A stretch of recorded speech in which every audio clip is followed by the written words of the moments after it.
Well, howdy, howdy, howdy, nearly senior citizen here. Greetings, boys and girls, and welcome to this another brand new day. On my lap, I, of course, have a rodent. Not just any rodent, though, a hamster. Not just any hamster. This is my little thick boy, Thigmo. He is a good little hamster. I woke him up, so I feel kind of bad about that. He just wants to go back to bed and get some sleep and some rest. And, you know, he's a nervous little guy, so he's not really happy right now because I dug him up. So I'm going to put him back into his cage and let him go back to sleep. He's a sweetheart, an absolute sweetie, though. He hasn't attacked me. He's not in bad, humor. So I'm going to put him away and let him get some more rest. Thank you, little guy. You're a sweetheart. Now he's going to be irate and wander around and drink and eat and maybe run on his wheel to burn off any aggression that he's got from being dug out of his nest. He didn't attack me or attack my hand, so he wasn't panicked, but still, he wasn't happy. I woke him up. I am mean and vicious and cruel, but, that comes with being human, isn't it? Doesn't it? I think that's what I meant to say. It is another day. Well, I think I partially said that. What I meant was, last night, kind of good, kind of bad. My back is always adjusting how it's going to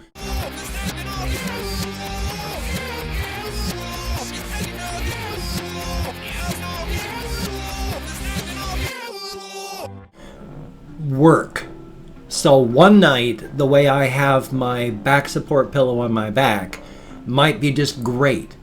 And then the next night, if I do that, it's going to exacerbate the issues I'm having. So I have to figure out what to do. I have to flip now my back lumbar support cushion upside down periodically so that it pushes way up high underneath the lumbar thoracic joint on my vertebrae instead of way down in the lumbar curve. It's got to be up here and pushing and not down here and pushing. So yesterday, about 9:30, I was sitting here and going, oh my God, I'm going to have to go to bed.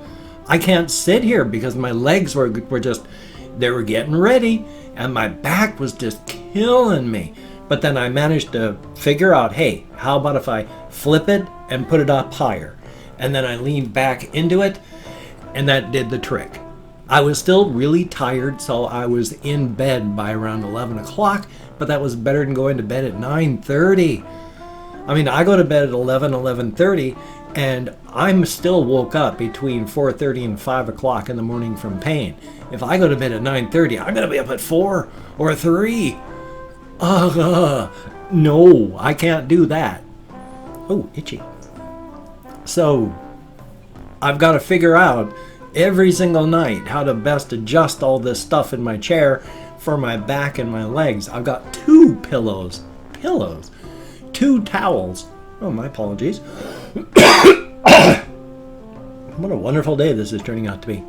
I have 2 towels now that I have set in my chair that I sit upon to keep my further back part of my body pushed upward so that my legs don't go like, have my knees here and my spine here, so it's not at an angle like this, so that the back of my legs are pressing into the chair. I'm more like this, and it's equal pressure across. And that's what I need, because when my back part of my body sinks down lower, and that pressure on the backs of my thighs against the sciatic nerve, just, oh my goodness, that ain't good. And then I got to keep my lumbar vertebrae proper, or I am just hosed for the rest of my body. I'm not going to cry about it too much, but a short cry of, gosh, opiates did a really good job of keeping my nerves from getting inflamed so I could sleep and exercise. And now, without it, the rest of my body is doing so much better, but my back is like, I'm having to fight with it like I was 10 years ago. Thumbs up. And I haven't figured out anything how to make it better because it hasn't bothered me for 10 years, so I haven't had any techniques. So I'm just slapped back into 2009. Yay!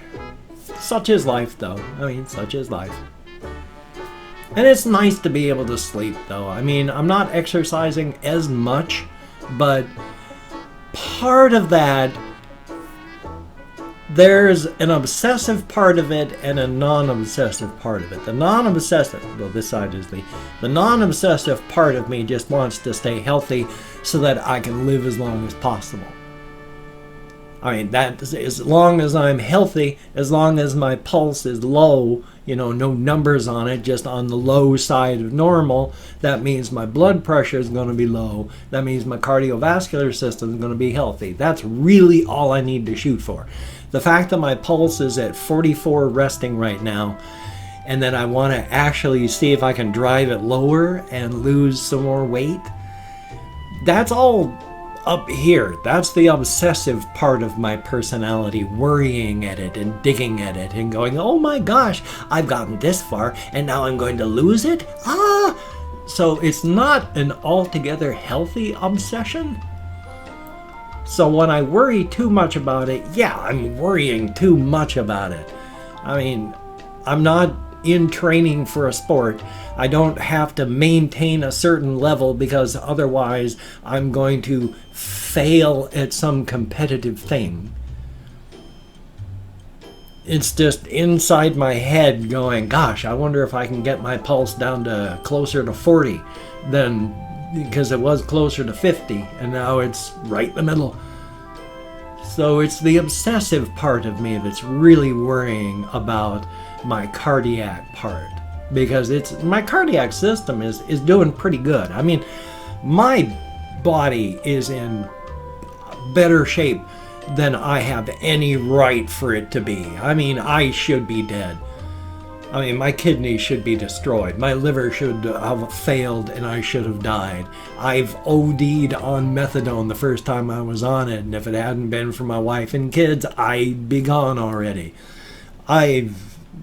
My body is functioning better than I have any right for it to be. Even though I can't see worth a damn. I mean, I can see. I mean, visual input makes it to my brain, so that's good. And my hearing, I am amazed. I do not understand why my hearing is so good, especially since back when I was married, I would frequently, there's the volume system in my van on the CD system. If you turn it up to 31, it is painfully loud. And I used to listen to it at 31 all the time, or even a little higher.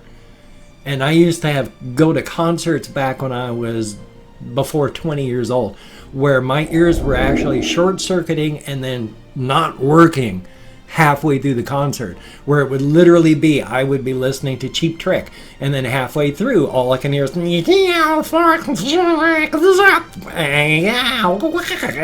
that sort of stuff going on inside of my ears, and then basically deaf for 3 days afterward.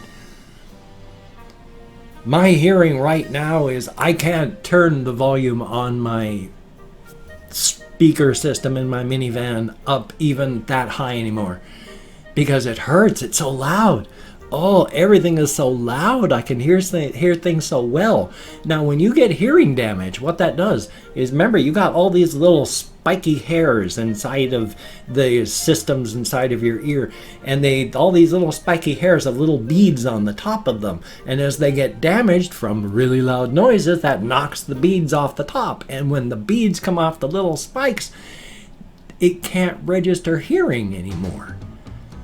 So the more loud stuff you listen to for long periods, the more of those little beads get knocked off and the less you can hear. I'm able to hear more and better than I have in a long time. So I don't know what or why. It is bizarre. But again,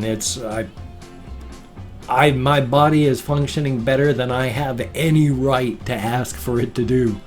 So I can't complain, really. I mean, I can complain about the back injuries part, but that was partly design flaw with the scoliosis, and my spine is a mess.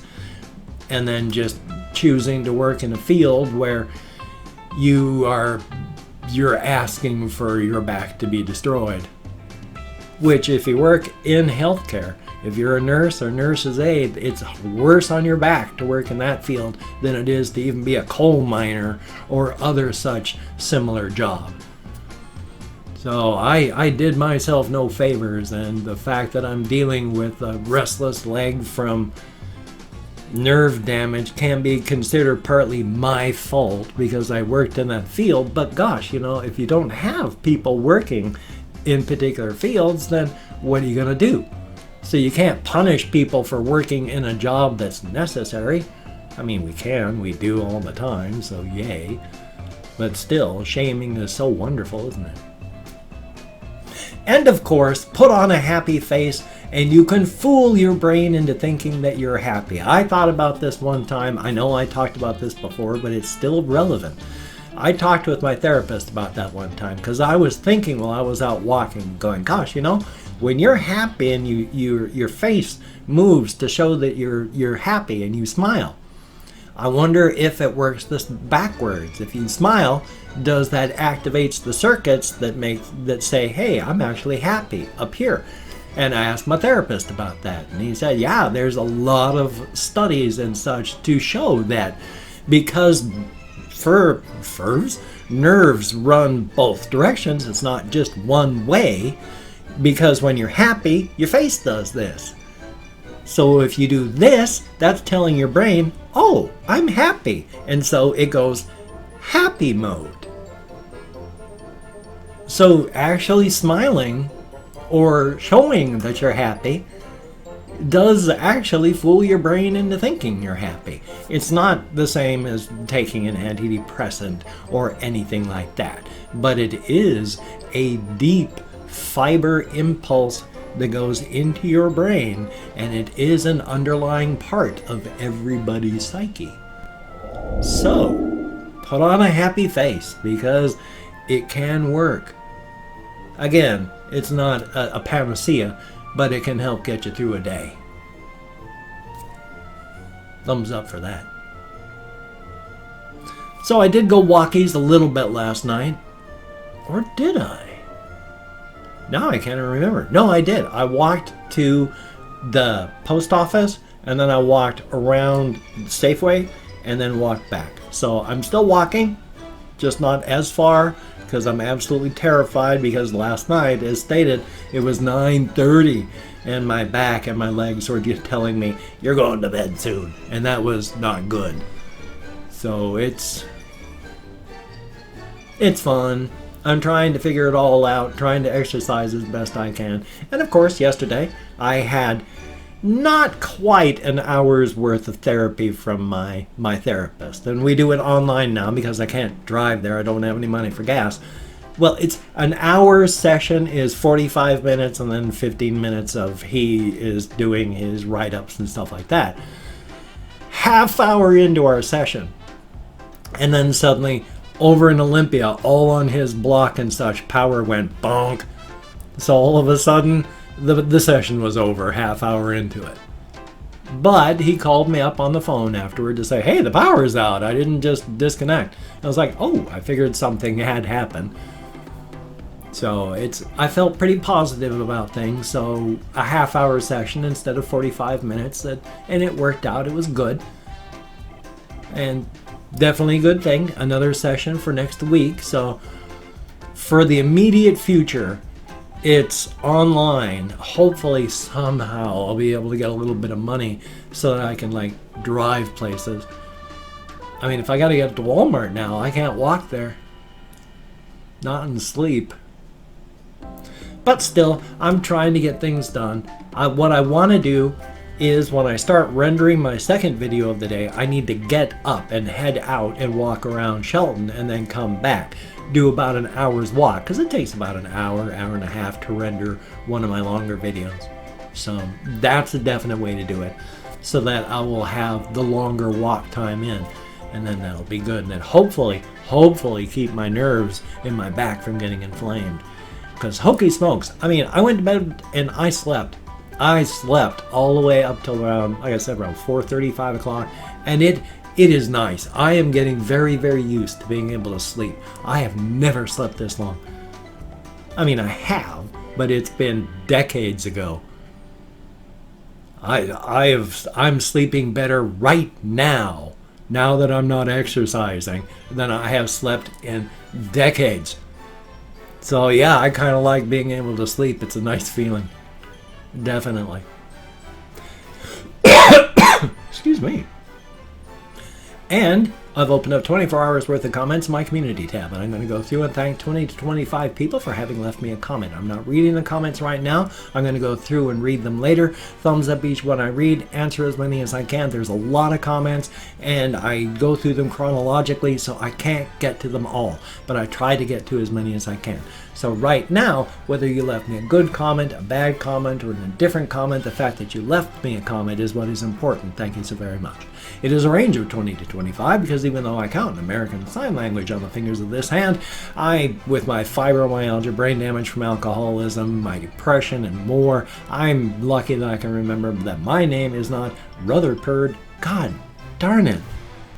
Rutherford P. Farquhar. I don't know why I can't say that name now, but for whatever reason, I stumble over it, so thumbs up on that. And if I mispronounce the username, no disrespect isn't intended. I'm an American English speaker. We're just not good at that sort of thing. Though I am better than most, I'm not better than everybody. So first off, we have Melo Pile. I have no ideas how close I am. Probably not very much, but thank you very much. Wilft DZA, thank you very, very much. And Pandora NYC1, thank you so very, very much. Cringe Overload, thank you. Luz Gonzalez, thank you very, very much. Hornswoggle Lover 39, greatly appreciated. And Marble, thumbs up and thank you. Big Piece of Shitpost Trash. Oh, that's a terrible name, but I mean terrible in that I hope you don't actually feel like that. Thank you very, very much for the comment. And Osiris075, thank you very, very much. Hype CSYT, I sure hope I'm close. I bet I'm not, but thank you very, very much. And Kathy Kisscat, greatly appreciated. Austin, thumbs up and thank you. Sad Harmony, thumbs up. Roberto Ibarra, greatly appreciated. Ella Tharp, with an exclamation point, thumbs up and thank you. Jesus Sangriel, Sangabriel, I sure hope I'm close, but boy, I slaughtered that one, I'm very sorry. Red Wings 10531, thank you very, very much. CHXMPZYT, thank you very, very much. I couldn't say that one if I wanted to. Autistic Furry, greatly appreciated. Coma Baby, thumbs up and thank you. Zombie Wolf, greatly appreciated. RX Gacha Life Stories XD, thank you very much. Manny Anderson, greatly appreciated. Russian Timing, thank you very, very much. And last but not least, Eric Danielson, thumbs up and thank you, each and every one of you. Boy, I don't know what I gotta do to make that stop hurting now. When I hold it up, it just hurts a lot. Ever since I fell. And that was, like, 2 months ago? Huh. I should probably ask my primary care provider about that. And I've opened up 24 hours worth of comments in my community tab. No! If you could check out my various links, there we are. That would be very cool, greatly appreciated. Oh my Lord God. I have Twitter, Facebook, GoFundMe, Patreon.com, NearlySeniorCitizen.com. If you could donate to my GoFundMe campaign or become a Patreon.com patron like one of these beautiful and awesome people. I don't know why I can't suddenly speak. My sincere apologies. I don't know where my brain is gone. But if you cannot donate or you simply do not donate, I do take all good wishes and I deposit them in the bank of my heart where I draw interest, so thank you very much. If you could toss me a like, I do appreciate all the positive validation I get from my existence, a definite thumbs up, and if you could subscribe to the channel, that would be very cool and greatly appreciated. I would understand if you did not want to, because wow, my arm is just killing me. Ow! But if you do, it is a very good thing, and thank you so very much. Greatly appreciated. Oh, hokey smokes, it is just really hurting today too. Man, but then I have a spot on my abdomen from just a muscle that I have actually had my body CT'd, and it's just a muscle in my abdomen that hurts. So the human body is fun, isn't it? Well, I got this video, I got another video I have to edit and render. I'm going to record and edit another video. I want to do a good walkies video because they've been tearing up the streets pretty major on another spot. And I like doing construction videos. So you take care. Have a great day today. I will see you on the flip side, my friend, and that is a very good thing. Always keep smiling. Fool that face of yours or brain.